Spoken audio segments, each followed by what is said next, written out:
یک. خب بچه ها میخوام امروز براتون درباره دو تا شخصیتی که در وجود ما قرار گرفته صحبت بکنم. به گوشتون من ذهنی خورده؟ بله. ایگو میدونین کیه؟ نه. اصلا؟ نه. یه چیزی شنیدم دربارش اما نمیدونم. خب حالا من امروز قشنگ براتون توضیح میدم. ببینیم بچه ها، ما وقتی که دنیا میایم در واقع خداوند از روح خودش در همه انسان ها دمیده و ما یک بعد روحی و معنوی در وجودمون داریم، درست مثل یک صفحه سفیدی که توش هنوز هیچی نوشته نشده و ما وقتی دنیا میایم شخصیت ما یه شخصیت واقعیه، یعنی هنوز هیچی دریافت نکرده.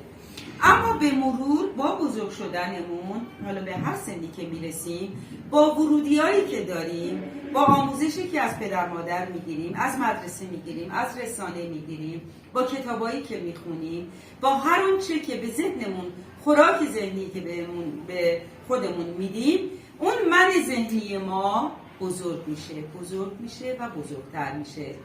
تا کجا؟ تا یه موقع‌هایی میبینیم به یه مرحله میرسه که ما دیگه از من واقعی خودمون یادمون میره. من واقعی رو من میتونم بچه‌ها براتون به وجدان هم تشبیه بکنم.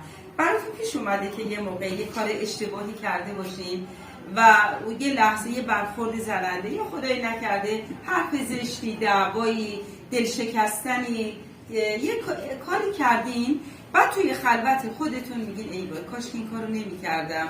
بله شده نیومده. برای ما شده. برای ما شده. نه من خیلی زیاد خیلی سنگینه. بله. خب همون جایی که وجدانتون درد میگیره در واقع اون بعد روحی شماست، اون من واقعیته که نمیخواد و دوست نداره که با چیزهایی که خدا پسندانه نیست، مثل حرفای زشت، رفتار بد، غیبت، دروغ، تهمت، دلشکستن یا مثلا هر گناه دیگه ای اون آلوده بشه.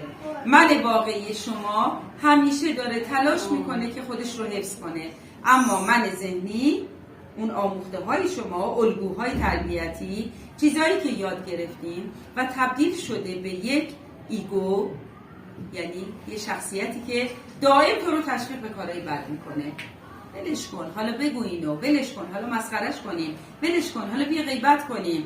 خب این ایگوه، من ذهنی یا همون ایگو، همیشه برای اینکه بمونه و هویتش رو حفظ کنه تلاش میکنه که من واقعی رو از بین ببره.